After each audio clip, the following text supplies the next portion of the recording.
In the spring of 2022, Ethan Walker was 45 years old and had built a life that looked steady from the outside. He taught American literature at a public high school in Columbus, Ohio, a job he had held for more than 20 years. His days followed a pattern shaped by lesson plans, grading, staff meetings, and the quiet satisfaction of watching students find their voice in essays about Baldwin and Morrison. He lived alone in a modest townhouse on the north side of the city, paid his mortgage on time, donated to local education charities, and kept his past neatly folded away in a mental drawer he rarely opened. Ethan had grown up in Ohio's foster care system. His earliest official record listed him simply as male infant, May 12, 1977. No mother's name, no father's name. He had passed through 3 foster homes before aging out at 18. There had been kindness in fragments, instability in between, and a long stretch of unanswered questions that followed him into adulthood. The only object linking him to his beginning was a small silver bracelet stored in a box in his bedroom closet. On the inside, engraved in fading letters, were the words, Silver Lake Home. He had been told it was the name of a children's home that no longer existed. For most of his life, Ethan accepted the blank spaces. He told himself that identity could be built forward, not backward. He earned a scholarship, graduated from Ohio State University, and returned to public schools because he believed in second chances. He believed in systems that could repair what had been broken. Then, in March 2022, something happened that unsettled the foundation he had constructed so carefully. The district organized a community fundraiser at a recreation center on the east side of Columbus. Local business owners sponsored the event. Among them was a small auto repair shop from the Linden neighborhood, owned by a man named Daniel Brooks. Ethan noticed him first because other people kept glancing between them. It was not curiosity about conversation or posture. It was something quieter and more pointed. When Ethan finally looked directly at Daniel, the recognition did not come from memory but from shock. The resemblance was not vague. It was exact enough to erase the comfort of coincidence. Daniel Brooks was also 45, also born on May 12, 1977, as Ethan would later learn. He ran a repair garage he had built from nothing after years of hourly jobs. He, too, had grown up without parents, moving through state care in different counties across Ohio. He carried no photograph of a mother, no surname inherited from a father. When they stood in the same room, strangers assumed they were brothers. At first, Ethan tried to reason with himself. The United States was a country of millions. Genetic echoes happened. Unrelated people sometimes shared features. He returned to work the next week and focused on standardized testing schedules and parent conferences. But the image of Daniel lingered. The similarity had not been limited to surface traits. It had felt structural, as though 2 parallel biographies had been printed from the same template. By April, Ethan initiated contact. He told himself it was curiosity. Felt more like urgency. They compared dates. They compared fragments of paperwork salvaged from childhood files. They discovered that both had entered foster care within days of birth. Both had been transferred at some point through Hamilton County. Both had references in early documentation to a facility labeled Silver Lake Home. The realization did not arrive dramatically. It accumulated. A shared birthday, a shared year, shared absence of parental information, shared institutional origin. Ethan had spent 45 years believing his story began in isolation. Daniel's existence disrupted that belief. Yet the possibility of a connection did not immediately offer comfort. It introduced tension. If Ethan had a biological twin or sibling somewhere, it meant the system had separated them. It meant someone had made a decision decades earlier that shaped the architecture of his life. The thought forced him to reconsider every quiet assumption he had made about being alone. In the weeks that followed, Ethan struggled to maintain the neutrality he was known for in the classroom. He found himself revisiting the concept of identity in lectures. He assigned readings about nature versus nurture. He asked students to consider how much of themselves was inherited and how much was chosen. The discussions felt newly personal. Daniel shared similar restlessness. He began reviewing old case numbers attached to his foster records. He requested archived documentation from county offices. Ethan did the same. The responses were partial and heavily redacted. The more they uncovered, the more the sense of coincidence dissolved. By late April 2022, the question no longer hovered at the edges. It demanded resolution. Ethan and Daniel agreed to pursue genetic testing. The decision did not feel impulsive. It felt inevitable. If they were wrong, the matter would end there. If they were right, the implications would reach back 45 years. Neither of them yet understood that the answer would not be limited to two men in Columbus. Neither of them knew that the hospital records from May 1977 contained a detail that had been obscured but not erased. In 2022, Ethan Walker still believed he had stumbled into a rare resemblance. He did not yet know that his life, carefully ordered and self-defined, was about to be restructured by a truth buried since 1977. By early May 2022, the initial shock of resemblance had hardened into something more demanding. Ethan and Daniel had already submitted their DNA samples to a private laboratory in Cleveland, but the waiting period left too much space for doubt. Instead of easing their anxiety, the silence sharpened it. Both men continued requesting archived records from Hamilton County, where Silver Lake Home had once operated. The replies arrived in thin envelopes and secure digital files filled with redactions. Dates were visible. Transfer codes were visible. Names of biological parents were not. Then another disruption entered the pattern. In mid-May, the Ohio Department of Education hosted a statewide professional development conference in Cleveland. Ethan attended because attendance was required for district accreditation. During a break between sessions, he registered at a medical outreach booth set up by a regional hospital system. A staff member handling registration looked at him with an expression that felt disturbingly familiar. His name was Marcus Hill. He worked as a registered nurse at Cleveland Clinic and had volunteered at the event to promote community health initiatives. He was also 45.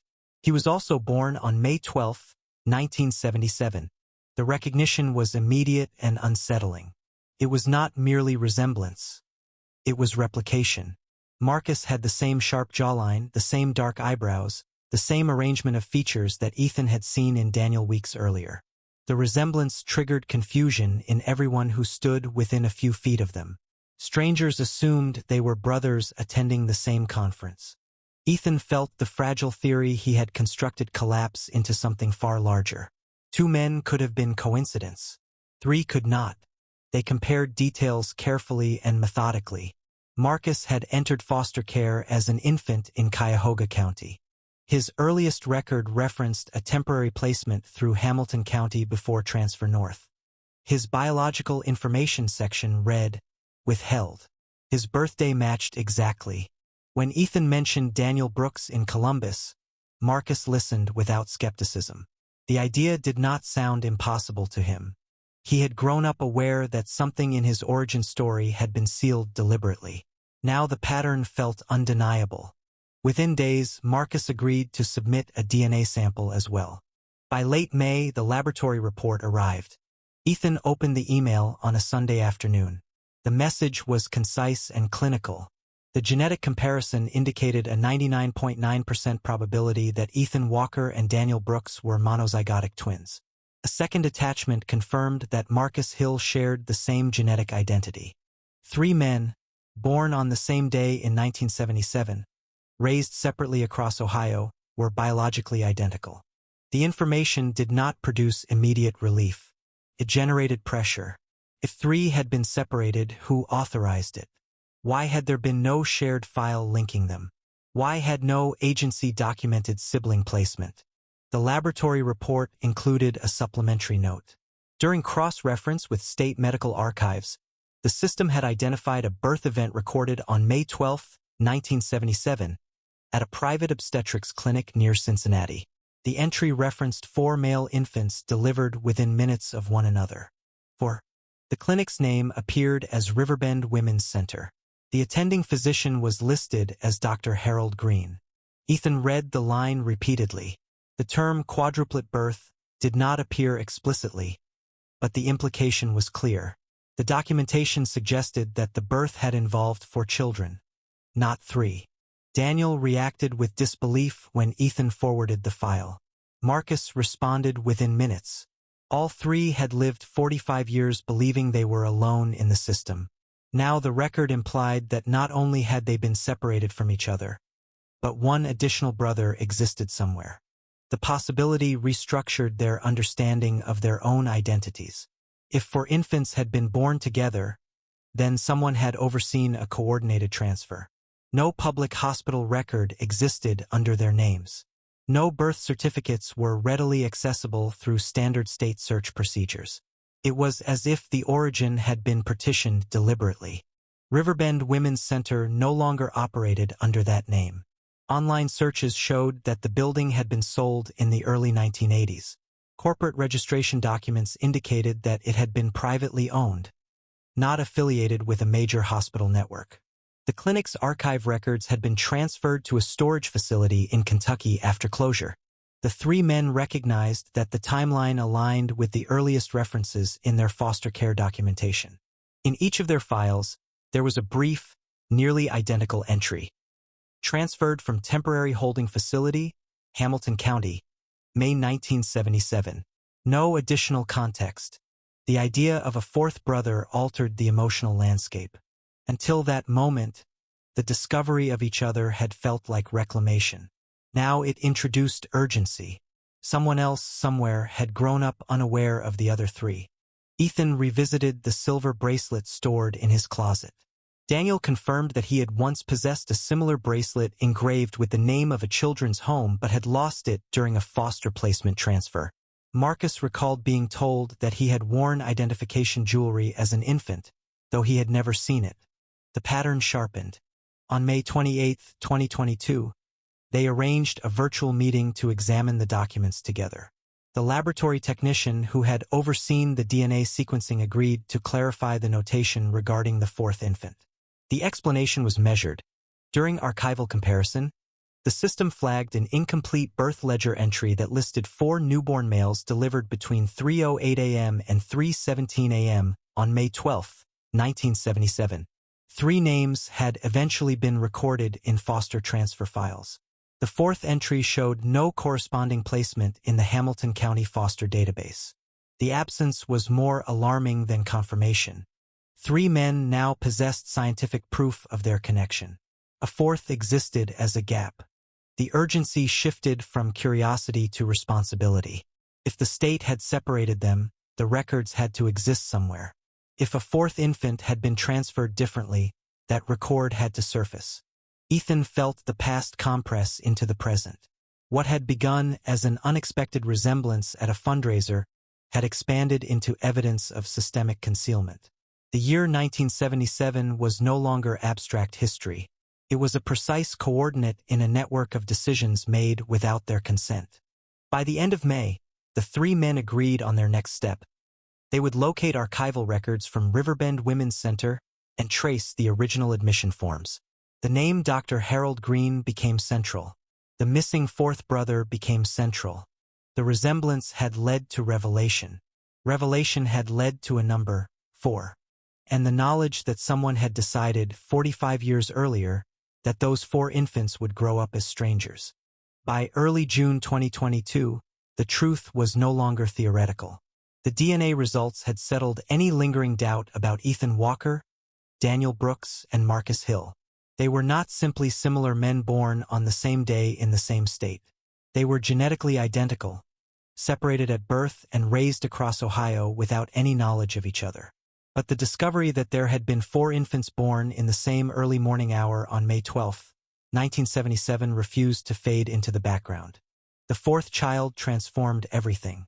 Until that moment, the reunion of 3 brothers had carried an undercurrent of astonishment mixed with relief. Now the tone shifted toward accountability. If 4 boys had been delivered within minutes at Riverbend Women's Center, then 4 had entered the world together. Yet only 3 appeared in foster placement databases. That absence did not feel accidental. It felt deliberate. They began by requesting the original intake logs from Silver Lake Home, the now-defunct children's facility listed in all three of their earliest files. The Ohio Department of Job and Family Services informed them that Silver Lake Home had closed in 1999 after funding irregularities. Its remaining records had been transferred to the State Archives Division in Columbus. Access required formal application and verification of identity. Within days, all three men submitted notarized documentation proving their connection to the May 12, 1977 intake record. The approval came faster than expected. What they received, however, was incomplete. The archived ledger from May 1977 confirmed that 3 male infants had been admitted to Silver Lake Home on May 14, 1977. The intake sheet listed minimal data: approximate birth weight, time of arrival, and temporary identifiers later replaced by assigned names: Ethan Walker, Daniel Brooks, Marcus Hill. The original column labeled biological parent had been covered with correction fluid and initialed by administrative staff. There was no fourth entry. But when Ethan Cross referenced the state archive ledger with the laboratory notation referencing Riverbend Women's Center, the discrepancy sharpened. The clinic record had indicated 4 newborn males delivered between 3:08 a.m. and 3:17 a.m. The foster intake log listed 3 arrivals 2 days later. The timeline aligned. The numbers did not. Someone had decided that one of the infants would not enter Silver Lake Home. Daniel pushed for hospital records. Riverbend Women's Center had closed decades earlier, but corporate filings showed that its patient records were transferred to a private storage contractor in Lexington, Kentucky after the practice dissolved in the early 1980s. The storage company required formal proof of legal relevance before releasing archived documents. The brothers presented their DNA confirmation and the partial birth ledger reference. 2 weeks later, a digital scan of the original birth entry arrived. The document was handwritten and time-stamped May 12, 1977. For male infants delivered via emergency procedure between 3:08 a.m. and 3:17 a.m., attending physician, Dr. Harold Green. Under the section labeled Parental Information, the lines were left blank. A marginal note in different handwriting read, "Confidential per request." There were no discharge instructions for individual placement. Only a single typed annotation dated May 13, 1977. Transfer arrangements authorized. Authorized by whom was not stated. The absence of a 4th foster intake record meant that the 4th infant had been diverted before reaching Silver Lake Home. The question was where. Marcus examined Illinois adoption databases, reasoning that private placements sometimes cross state lines. Ethan reviewed national adoption registries. Daniel contacted legal aid organizations that specialized in sealed birth records from the 1970s. The breakthrough came through a retired social worker who had worked in Hamilton County during the late 1970s. After reviewing the Riverbend ledger, she recalled a rare sealed adoption authorized through an out-of-state family in mid-May 1977. The case had been classified as high-profile confidentiality. The infant was transferred directly from hospital custody to a private attorney representing adoptive parents in Illinois. No entry was made in the Hamilton County foster intake system. The social worker could not access the full record, but she provided a reference number tied to Cook County, Illinois. With that number, Daniel reached out to a Chicago-based adoption records attorney. Within 10 days, a partial confirmation surfaced. On May 15, 1977, a male infant born in Cincinnati had been placed under a closed adoption finalized in Chicago. The adoptive name recorded in the 1978 decree was Ryan Carter. Born May 12, 1977, 45 years old. The discovery carried weight that was both procedural and personal. If Ryan Carter was the 4th infant, then he had been raised in a different state under a sealed identity, never entering the foster system. His trajectory would have diverged entirely from theirs. While Ethan, Daniel, and Marcus navigated Ohio's public system, Ryan may have grown up in a stable adoptive household with documentation and legal clarity. They submitted a formal request for DNA comparison through the same laboratory that had confirmed their own connection. The lab reached out to Ryan Carter through legally appropriate channels, presenting him with a neutral notification. Potential genetic relatives had been identified. The response came in early July 2022. Ryan agreed to testing. The waiting period felt longer this time. The possibility that the fourth brother had built an entirely different life introduced uncertainty. Would he welcome contact? Would he reject it? Would the test confirm what the documents implied? When the results arrived, they were definitive. Ryan Carter shared the same monozygotic genetic signature as Ethan Walker, Daniel Brooks, and Marcus Hill. For men, born within 9 minutes of each other in 1977, separated immediately, raised in 4 separate environments across 2 states. Ryan Carter was a corporate attorney in downtown Chicago. He had graduated from Northwestern University, joined a mid-sized firm, and built a reputation in regulatory law. He had known he was adopted but had been told his biological background was sealed permanently. He had no siblings listed in his adoption paperwork. The system had divided them with precision. The implications were no longer hypothetical. A private clinic in Cincinnati had delivered 4 infants. Within 48 hours, 3 were transferred to a state children's home in Ohio. 1 was redirected through a private sealed adoption in Illinois. All parental identifiers were removed. The foster documentation had been altered. The adoption was classified confidential. The question that had begun with resemblance now centered on motive. Who had authorized the separation of 4 identical infants? Why had 3 been routed into public foster care while 1 was privately placed? Why were all parental names erased simultaneously? By mid-July 2022, the 4 brothers arranged their first joint meeting via secure video conference. The emotional dimension was undeniable, but beneath it lay a sharper reality. Their birth had been managed, partitioned, and documented in a way that suggested coordination at a level beyond routine hospital procedure. The year 1977 stood at the center of it all, and the name Dr. Harold Green remained the only consistent signature across the records. By late July 2022, the 4 brothers understood that the origin of their separation could not be reconstructed through adoption databases alone. Every document they obtained traced back to one location: Riverbend Women's Center, Cincinnati, Ohio. Every official birth entry bore the same signature: Dr. Harold Green. The clinic had closed in the early 1980s.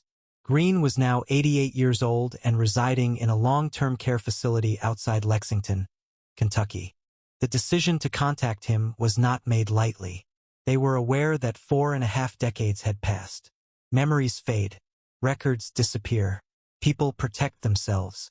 Still, the physician's name appeared on the only unaltered document that connected all 4 of them to a single hour in 1977.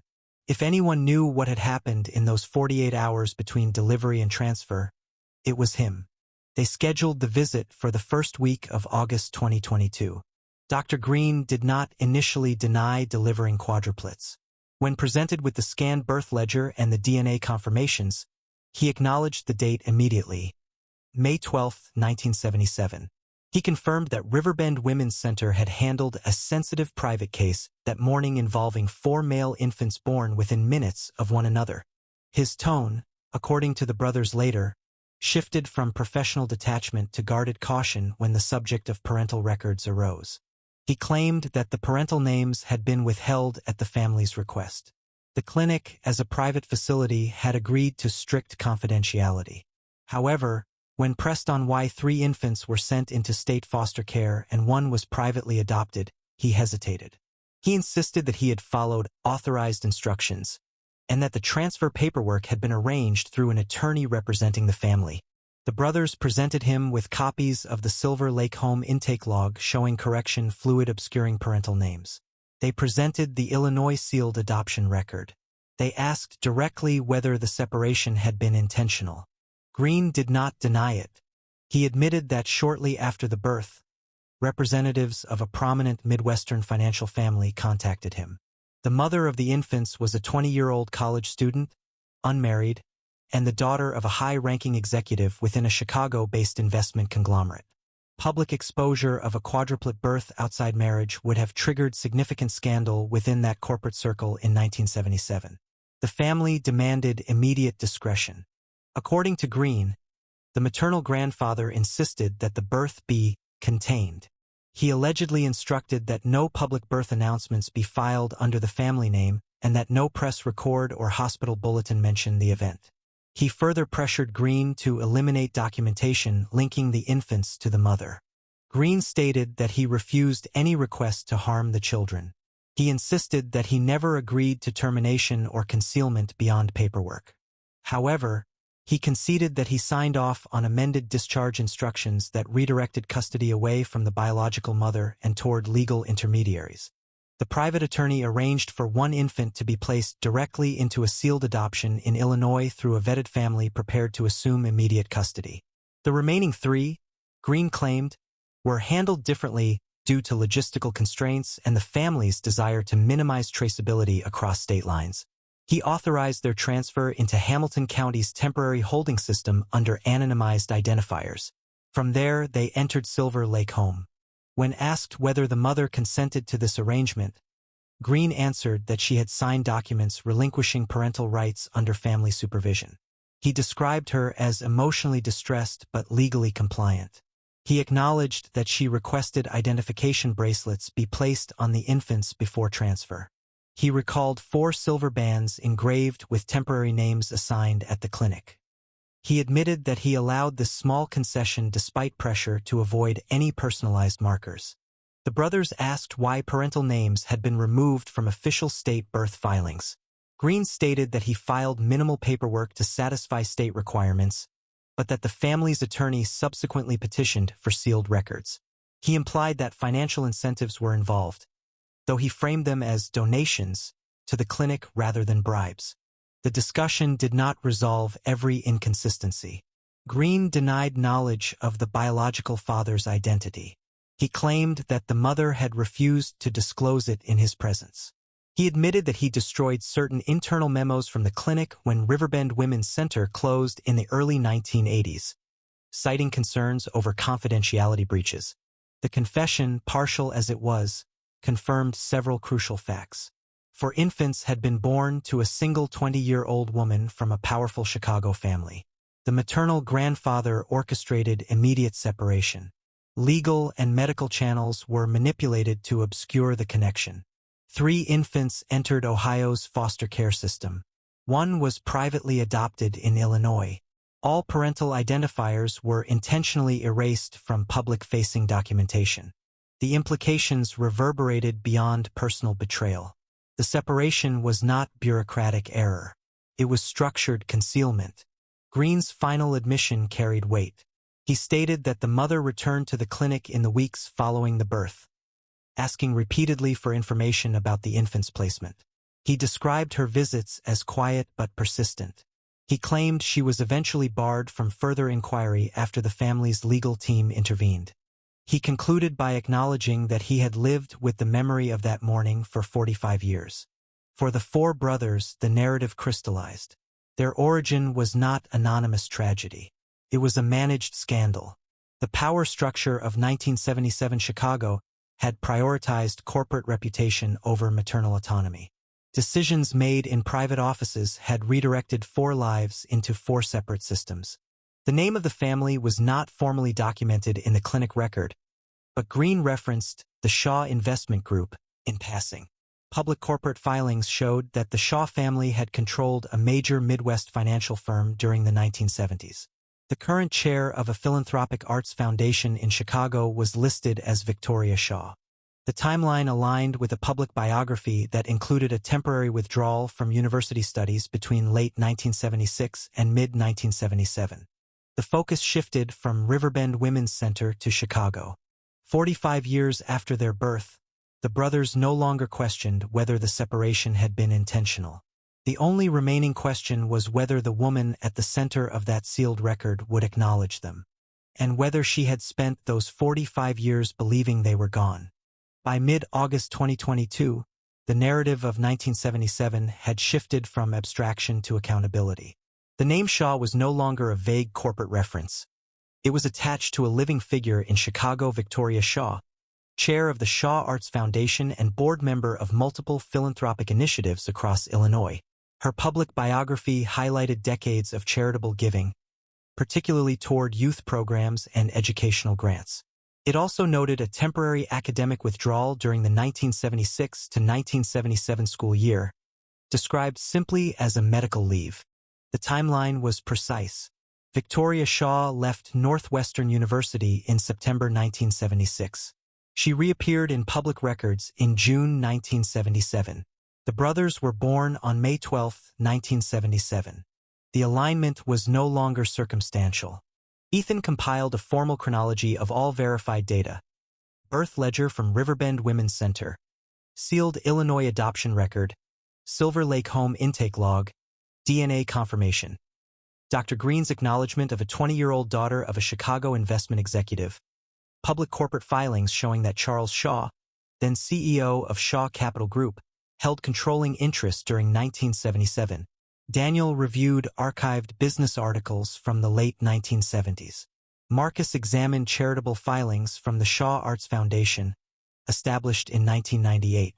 Ryan cross-checked genealogical databases for any record of Victoria Shaw's marital history in the years immediately following 1977. No marriage was recorded until 1983. The absence mattered. Before initiating direct contact, the four brothers agreed to confirm one remaining variable: whether any legal action in 1977 formally terminated Victoria Shaw's parental rights. They retained a Chicago attorney specializing in sealed birth cases and corporate liability. The attorney petitioned Cook County Court Archives for confidential adoption-related proceedings referencing May 1977 transfers. 2 weeks later, a redacted court memorandum surfaced. The document confirmed that a legal guardian had signed relinquishment papers on behalf of an unnamed female patient under family advisement. The guardian's authority derived from a power of attorney agreement executed by Charles Shaw. The memorandum noted that additional minors were subject to alternative custodial placement arrangements. The phrase was deliberately vague, but the pattern was intact. The attorney advised caution. Confronting a high-profile philanthropic figure with 45-year-old sealed records could trigger legal countermeasures. The brothers understood the risk. They also understood that avoiding confrontation would preserve the silence that had defined their lives since birth. They decided to approach Victoria Shaw directly but strategically. Public records showed that the Shaw Arts Foundation accepted grant proposals and philanthropic partnerships from educational institutions. Ethan proposed initiating contact under the pretext of collaboration between the foundation and Ohio public schools. His position as a teacher gave legitimacy to the inquiry. Ryan reviewed foundation bylaws and determined that the chair maintained personal oversight of major donor meetings. In early September 2022, Ethan submitted a formal letter to the Shaw Arts Foundation requesting a consultation regarding potential educational funding partnerships in underserved Ohio districts. The letter was professional, detailed, and aligned with the foundation's stated mission. It included no reference to 1977, Riverbend Women's Center, or DNA results. 3 days later, an email response arrived from the foundation's executive assistant. A meeting was offered for September 20, 2022, at the foundation's Chicago office. The date carried weight. In the days leading up to the meeting, the brothers refined their documentation. They prepared copies of the birth ledger, DNA confirmation letters, and the Cook County Memorandum. They debated the order in which information should be presented. They agreed that the objective was acknowledgement, not public exposure, at least initially. On September 20th, Ethan entered the foundation office alone, as planned. Daniel, Marcus, and Ryan remained in Chicago, ready but not present at the initial meeting. The strategy was deliberate, for identical men appearing simultaneously could provoke immediate shutdown. Victoria Shaw entered the meeting expecting a philanthropic discussion. She was 65 years old. Her public persona reflected decades of board service, fundraising leadership, and policy influence. According to Ethan's later account, her composure shifted visibly upon recognizing his resemblance to her younger self. He introduced himself formally. He referenced his role in education. He mentioned foster care. He stated his birth date, May 12, 1977. The shift deepened. Ethan did not accuse. He presented the facts chronologically. Riverbend Women's Center. Dr. Harold Green, for male infants delivered between 3:08 a.m. and 3:17 a.m. Sealed Illinois adoption. Silver Lake home intake. DNA confirmation identifying 4 monozygotic brothers separated at birth. He placed the birth ledger copy on the table. Victoria Shaw did not deny being the 20-year-old college student who delivered quadruplets in May 1977. She did not dispute the corporate influence of her father at the time. She did not contest the power of attorney document. She stated that she had been informed the infants would be placed responsibly. She claimed she was told they would be raised together in a secure arrangement away from media exposure. She acknowledged signing relinquishment forms under family pressure. She admitted that she attempted to retrieve information in the weeks following the birth but was denied access by legal counsel representing her father. When Ethan asked whether she knew they had been separated, her answer was no. She stated that for decades she believed all 4 children had remained together in a single private placement. She claimed she learned only later that one infant had been adopted separately but was given no further detail. She insisted that she was never informed that 3 had entered foster care. The revelation reframed part of the narrative but did not erase responsibility. The corporate directive to conceal the birth had originated within her family. The fragmentation of custody was executed through legal channels influenced by that directive. Victoria Shaw admitted establishing the Shaw Arts Foundation in 1998 with a specific focus on youth from foster care backgrounds. She described it as restitution, though she never publicly disclosed the personal motivation behind it. Ethan informed her that he was not alone. He explained that 3 other men shared his genetic identity. He stated that one of them had grown up in Chicago under a sealed adoption. The silence that followed was heavy but not evasive. The 45-year separation was no longer speculative. It was confirmed by both medical and maternal acknowledgement. The question that remained was not whether she had given birth to 4 sons. It was whether she was prepared to recognize them now. The meeting on September 20, 2022 did not end with closure. It ended with disclosure. After Ethan explained that he was not alone, that there were 3 other men born within minutes of him on May 12, 1977, Victoria Shaw asked for time. Not time to deny, not time to deflect, but time to understand what had been withheld from her for 45 years. Within 48 hours, she requested a second meeting. This time, all 4 brothers were present.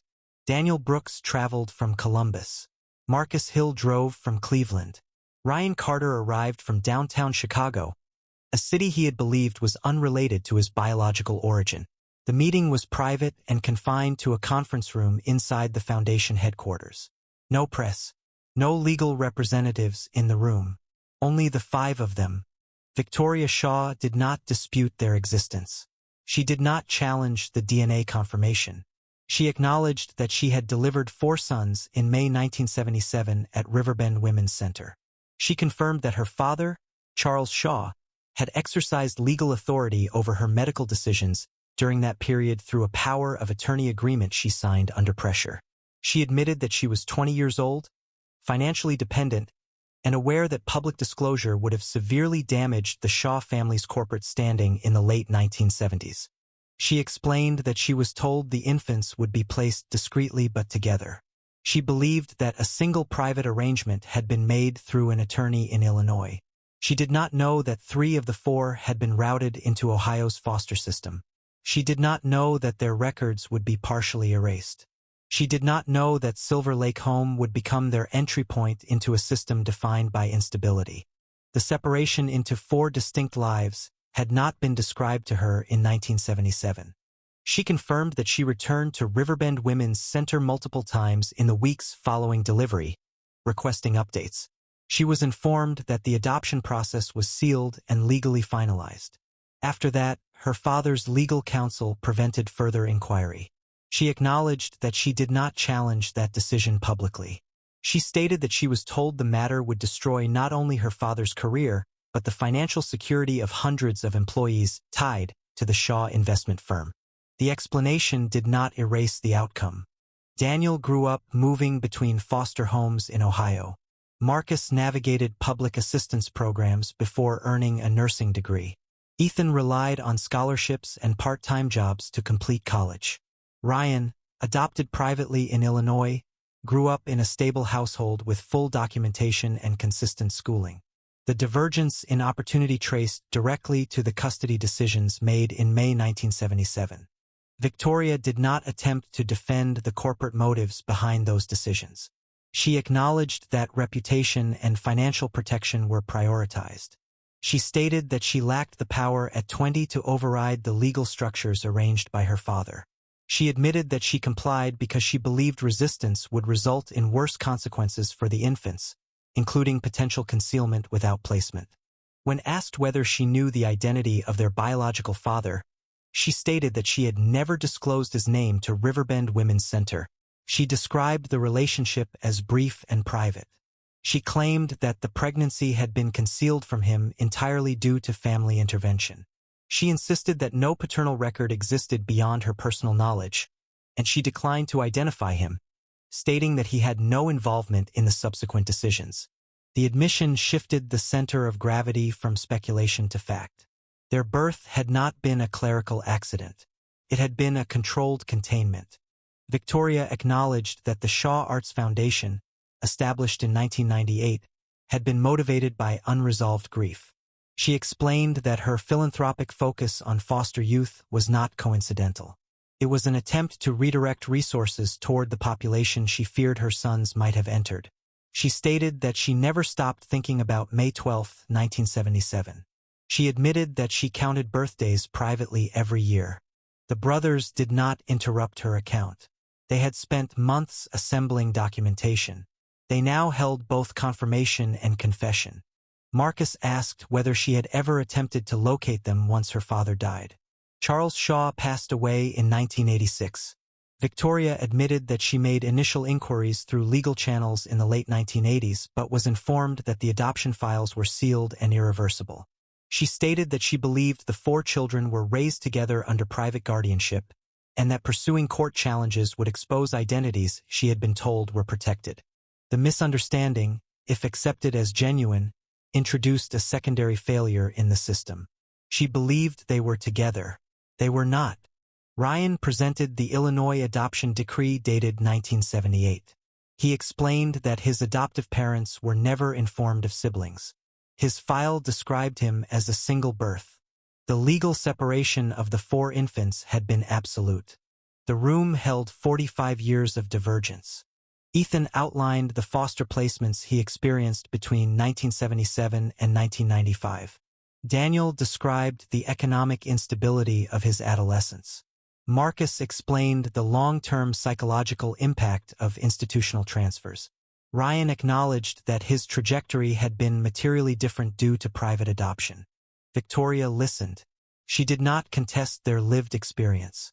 She did not deny the harm caused by decisions made in her name. By the end of the meeting, one conclusion was clear. The separation had been executed under corporate authority and medical compliance. The mother's consent had been constrained by family control. The foster placements were not accidents but outcomes of a strategy designed to minimize traceability. 45 years after the birth, the truth stood without redaction. The 4 brothers were no longer unnamed infants in a ledger.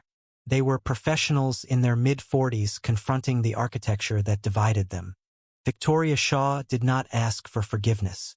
She asked whether there was space for recognition. And for the first time since May 12, 1977, the question was no longer about concealment. It was about whether a family fractured by power could exist again in any form. After the second meeting in September 2022, the truth no longer lived in documents alone. It existed in 5 lives that now intersected in ways none of them had anticipated. The confirmation that Victoria Shaw was their biological mother settled the question of origin, but it did not resolve the consequences of 45 years lived apart. The brothers left Chicago with more clarity than they had ever possessed, yet clarity brought weight. Each of them returned to his city carrying a version of the same realization. Their separation had not been fate, nor bureaucratic oversight. It had been strategy. Corporate preservation overrode maternal autonomy. Legal authority overrode transparency. Systems moved with efficiency when reputation was at stake. In the weeks following the meeting, the four men began to build something deliberate. Not a spectacle, not a public confrontation, a structure. They established regular calls, not driven by urgency this time, but by intention. For decades, each had constructed an identity defined by self-reliance. Now they had to redefine it in the context of shared history. Ethan continued teaching in Columbus, but he began incorporating policy discussions about foster care reform into his curriculum. Daniel revisited the nonprofit automotive apprenticeship program he had once considered starting for teens aging out of care. Marcus contacted colleagues in healthcare administration about expanding trauma-informed services for foster youth. Ryan leveraged his legal expertise to analyze sealed adoption statutes across Ohio and Illinois. The reunion was not sentimental. It was practical. They agreed early that they would not pursue litigation against the Shaw family. Charles Shaw had been dead for decades. The corporate entity had evolved. Prolonged legal action would entangle them in processes that could stretch for years and reduce their origin to courtroom argument. Instead, they chose visibility on their own terms. Victoria Shaw reached out in October 2022 with a proposal. She offered to expand the foundation's grant structure to include a targeted fund for siblings separated within the foster system. She asked for their input. She did not attempt to frame the initiative as redemption. She framed it as correction. The brothers debated whether to accept collaboration. Skepticism remained. Trust had not been established by DNA confirmation alone. Yet the possibility of redirecting resources toward children currently navigating the same instability they had endured held weight. By November 2022, they agreed to participate in a closed advisory capacity. Ryan drafted governance language ensuring transparency and separation between foundation branding and their personal narrative. Marcus proposed measurable metrics for mental health service allocation. Daniel advocated for vocational training grants. Ethan pushed for educational stability, funding to reduce school transfer rates for foster youth. The initiative launched internally before the end of the year. Public disclosure came cautiously. In January 2023, the Shaw Arts Foundation issued a statement announcing a new program focused on sibling preservation and reunification services within foster systems across Ohio and Illinois. The announcement did not detail the personal origin story. It emphasized data, the number of siblings separated annually, the psychological cost, the need for systemic reform. Privately, the four brothers met with child welfare advocates in Columbus and Chicago. They shared their experience without sensationalism. They described institutional transfers, redacted files, and the emotional toll of not knowing one's origin. They did not assign blame publicly. They focused on outcomes. Victoria attended one of the advisory sessions in February 2023. The interaction was measured. There was no performance of reconciliation. There was acknowledgement. The 45-year gap could not be collapsed into a season. The brothers did not rewrite their childhoods. They did not pretend the absence had been harmless. But the existence of each other altered the trajectory of the present. Ethan reflected on the way his sense of isolation had shaped his adult life. Daniel reconsidered the anger he once carried toward a system he believed had randomly failed him. Marcus reevaluated the meaning of institutional care. Ryan confronted the reality that his stability had been conditional on secrecy. The shared narrative did not equal shared experience. That distinction mattered. In March 2023, nearly 1 year after Ethan first noticed Daniel across a fundraising hall, the four men met again in Chicago. This time, there was no documentation on the table, no archival copies, no legal memos, only the understanding that their story had moved from discovery to direction. They acknowledged that they would never recover the years between 1977 and 2022. They acknowledged that power had influenced their lives before they were capable of consent. They acknowledged that their mother's compliance had existed within constraints shaped by family control and corporate reputation. But they also recognized something else. The system that separated them had not erased them. They had become professionals in education, trades, healthcare, and law. They had built independent lives despite fragmentation. The narrative intended to silence them had instead produced 4 men capable of confronting it. Victoria Shaw did not attempt to claim lost time. She attended the meeting as a participant, not as an authority. She listened to the brothers discuss future funding priorities. She agreed to external oversight of the sibling preservation program. She accepted that accountability required transparency. The reunion did not resemble a cinematic restoration. It resembled policy reform. 45 years earlier, 4 newborn boys were divided to protect a name. In 2023, those 4 men chose to use their name to protect others from similar division. The spring of 2023 marked exactly 46 years since their birth. They chose not to commemorate the anniversary publicly. Instead, they finalized the first round of grants through the new Sibling Preservation Fund. Their origin had been concealed. Their response would not be. And for the first time since May 12, 1977, the direction of their story belonged to them. By the time spring returned in 2023, the 4 men no longer introduced themselves as isolated stories. They were no longer separate biographies that began with missing information and silence. They were Ethan Walker of Columbus, Daniel Brooks of Linden, Marcus Hill of Cleveland, and Ryan Carter of Chicago, 4 men born within 9 minutes of each other on May 12, 1977, divided by design, reunited by evidence, and now bound by choice. The year that followed their discovery did not move dramatically. It moved deliberately. They did not rush into public interviews. They did not allow their story to become a headline built on scandal. They understood how easily narratives could be flattened into spectacle. Their lives had already been managed once by powerful interests. They would not allow the second chapter to be shaped by noise. Instead, they built infrastructure. The Sibling Preservation Fund, launched quietly in early 2023, began distributing its first grants by summer. Caseworkers across Ohio and Illinois submitted proposals to keep siblings placed together whenever possible.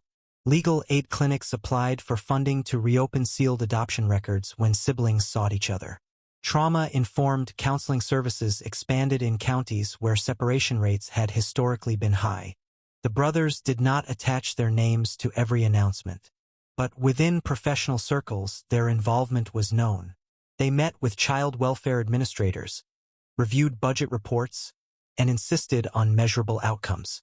They approached reform with the same seriousness that had defined their own search for truth. Victoria Shaw did not position herself at the center of the initiative. She provided resources and stepped back. The Foundation Board adjusted governance policies to ensure independent oversight.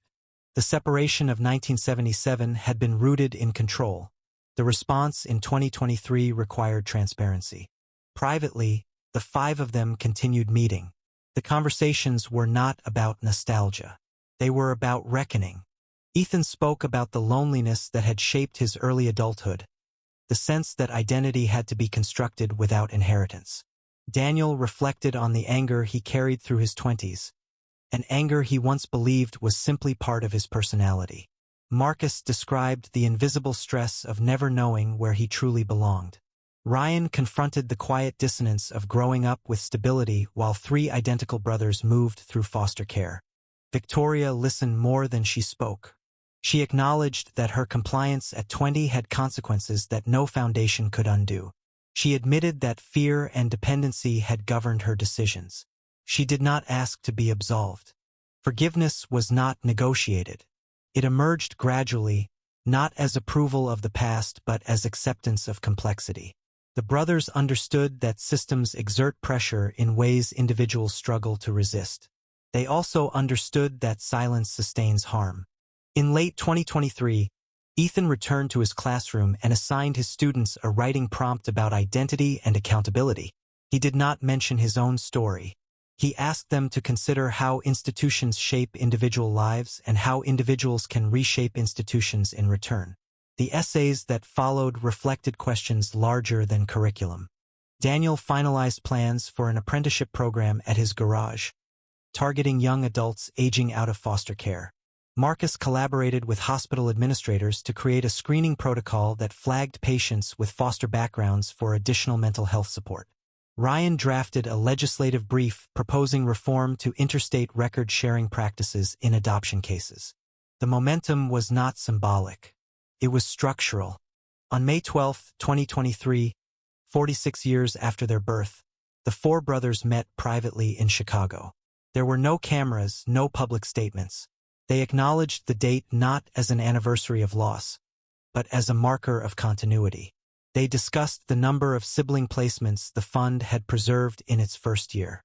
They reviewed statistics. They set targets for expansion. The past remained intact. They had been separated. Records had been altered. Corporate reputation had dictated their first hours of life. Those facts did not dissolve with time. But something else had shifted. In 1977, four newborn boys were divided to protect a family name. In 2023, those four men used their names to prevent other siblings from experiencing the same fracture. They did not romanticize what had happened. They did not pretend that reunion erased absence. They understood that childhood cannot be retroactively repaired. What can be altered is the future trajectory of others standing at similar crossroads. Victoria once believed that protecting a reputation required silence. Her sons proved that healing required exposure. The story did not end with reunion. It continued through policy change, community investment, and deliberate accountability. It continued in classrooms, in legal briefs, in hospital protocols, and in garage apprenticeships. The truth that surfaced in 2022 had been buried for 45 years. It could have remained personal, contained within 5 individuals who finally understood their origin. Instead, it became a catalyst. The lesson was not that power cannot fracture families. It was that fracture does not eliminate possibility. Systems built to conceal can be confronted. Records altered by fear can be rewritten through action.